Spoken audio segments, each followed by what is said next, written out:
वो जो last time पे हमें आपके साथ केमिस्ट्री का डिस्कशन कर रहा था, और केमिस्ट्री का डिस्कशन में मैंने आपको बताया था कि बेसिकली जो टाइप्स ऑफ बॉन्डिंग होती है, यानी कि कंपाउंड्स जो बनते हैं, जैसे वाटर बनता है, मीथेन बनता है, अमोनिया बनती है, ऑक्सीजन बनती है, हाइड्रोजन बनती है। तो इनमें जैसे हाइड्रोजन हाइड्रोजन के बीच में कौन सा बॉन्ड होता है? सिंगल बॉन्ड होता है, उसको हम लोग कोवैलेंट बॉन्ड भी कहते हैं।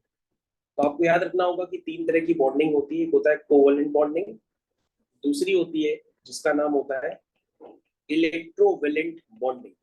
इलेक्ट्रोवैलेंट बॉन्डिंग को बच्चों हम लोग आयनिक बॉन्डिंग भी कहते हैं। तो चाहे आप इलेक्ट्रोवैलेंट बॉन्डिंग कहें चाहे आयनिक बॉन्डिंग कहें, एक ही बात होती है। और जो तीसरी तरह की बॉन्डिंग होती है उसका नाम होता है कोऑर्डिनेट बॉन्डिंग।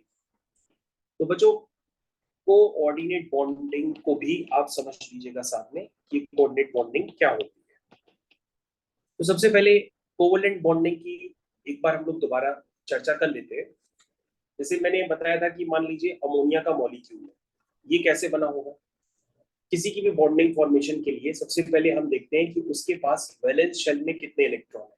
तो नाइट्रोजन के पास वैलेंस शेल में 5 इलेक्ट्रॉन होते हैं, और हाइड्रोजन के पास वैलेंस शेल में यानी आउटर मोस्ट शेल में 1 इलेक्ट्रॉन होते हैं। कभी भी बॉन्डिंग होती है तो बॉन्डिंग में नाइट्रोजन चाहेगा कि उसके पास यहाँ पर ऑक्टेट कंप्लीट हो जाए, हाइड्रोजन चाहेगा उसका यहाँ पर ऑक्टेट कंप्लीट हो जाए। इन दोनों को स्टेबिलिटी मिल रही होगी जुड़ने से, ऑक्टेट इनका कंप्लीट हो रहा होगा, तभी ये बॉन्डिंग में पार्टिसिपेट करेंगे। तो देखिए, ध्यान से देखिए, नाइट्रोजन के पास आउटर मोस्ट शेल में कितने इलेक्ट्रॉन है? 5 इलेक्ट्रॉन। 1 2 3 4 5। और जो हाइड्रोजन, उसके पास आउटर मोस्ट शेल में कितने इलेक्ट्रॉन है? 1 इलेक्ट्रॉन। ध्यान से देखिए, वो 1 इलेक्ट्रॉन ये रहा। अब मैंने बताया था कि ये जो इलेक्ट्रॉन्स होते हैं, ये वाला इलेक्ट्रॉन इससे शेयर करेगा, ये वाला इससे शेयर करेगा, और ये वाला इससे शेयर करेगा। अगर आप ध्यान से देखेंगे तो आपको समझ में आ जाएगा कि ऐसा करने से नाइट्रोजन के पास 8 इलेक्ट्रॉन हो जाते हैं। देखो, 2 इलेक्ट्रॉन ये हो गए, 1 2 3 4 5 6 7 8, ठीक है ना? तो नाइट्रोजन के इर्द गिर्द 8 इलेक्ट्रॉन हो गए, तो नाइट्रोजन स्टेबल हो गया।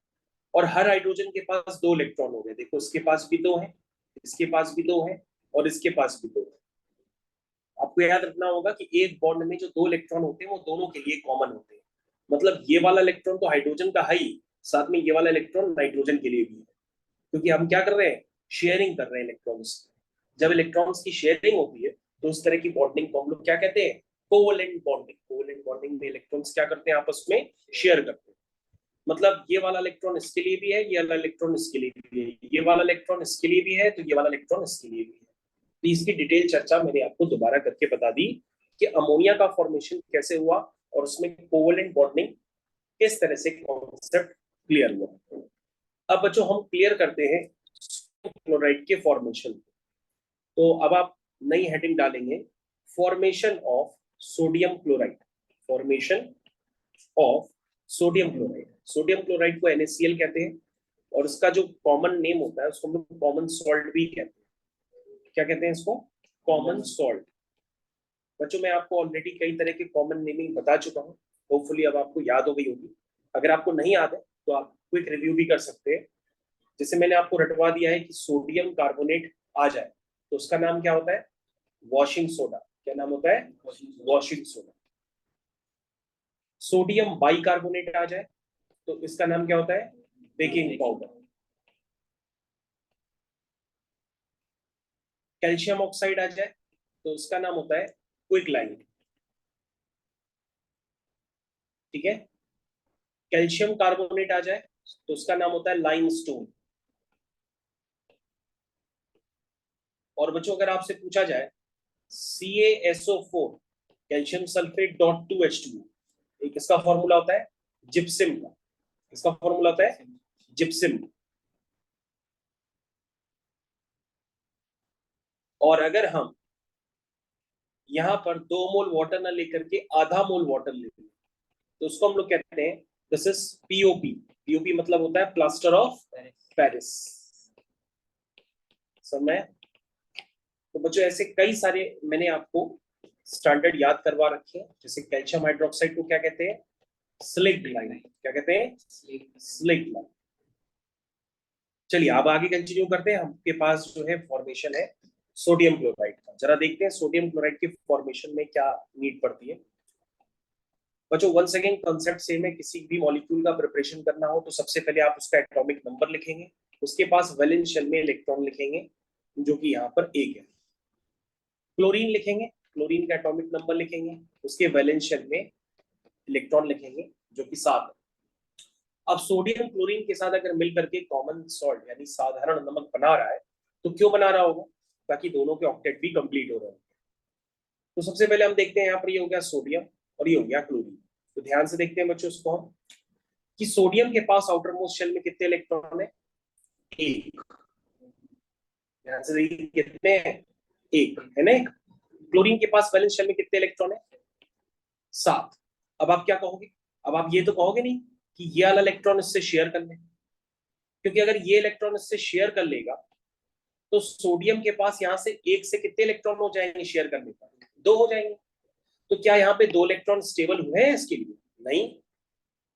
इसको तो यहाँ स्टेबिलिटी के लिए 7 इलेक्ट्रॉन चाहिए, और 7 इलेक्ट्रॉन अगर ये लेता तो वैलेंसी 7 हो जाती है। वैलेंसी भी 7 कोर्स में नहीं है। तो सोडियम अगर ये इलेक्ट्रॉन आउटर मोस्ट वाला अगर क्लोरीन के एक इलेक्ट्रॉन से शेयर कर भी लेता है, सोडियम का वैलेंस शेल का इलेक्ट्रॉन अगर क्लोरीन के एक इलेक्ट्रॉन से शेयर भी कर भी लेता है तो उसके पास यहाँ पे 1 से 2 हुए, 8 नहीं हुए। इसका मतलब यहाँ पे शेयरिंग से काम नहीं बन रहा है। यहाँ पर शेयरिंग से काम नहीं बन रहा, शेयरिंग का कॉन्सेप्ट ही नहीं है यहाँ पे, क्योंकि शेयरिंग करने से ऑक्टेट कंप्लीट नहीं हो रहा है सोडियम। क्लोरीन का हो रहा लेकिन सोडियम का नहीं हो रहा। तो सोडियम ये कहता है कि यार अब मेरे को कोई 7 इलेक्ट्रॉन तो देने आएगा नहीं, क्योंकि मैं तो वैसे भी मेटल हूं। मेटल का काम होता है इलेक्ट्रॉन लूज करना। मेटल सारे इलेक्ट्रो पॉजिटिव, वो हमेशा देते हैं, लेते कभी नहीं है। तो सोडियम अपने नेचर को समझते हुए कहता है कि जा, मैंने एक इलेक्ट्रॉन तेरे को परमानेंट दे दिया। सोडियम क्या कहता है कि मैंने एक इलेक्ट्रॉन परमानेंट क्लोरीन को दे दिया, और क्लोरीन कहता है मैंने सोडियम का एक इलेक्ट्रॉन परमानेंट ले लिया। ठीक है ना।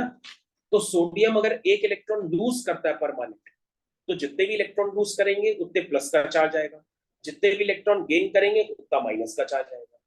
तो सोडियम एक इलेक्ट्रॉन लूज कर रहा है तो एक प्लस का चार्ज आएगा। और क्लोरीन क्या कर रहा? उसी एक इलेक्ट्रॉन को, जो ये वाला इलेक्ट्रॉन है, उसे क्या कर रहा है? गेन कर रहा है।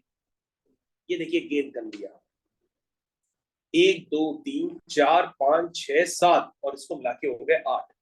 तो देखो बच्चों, क्लोरीन ने वो एक इलेक्ट्रॉन गेन किया तो उसके ऊपर एक माइनस का चार्ज आया, और सोडियम ने एक इलेक्ट्रॉन लूज किया तो उसके ऊपर एक प्लस का चार्ज आया।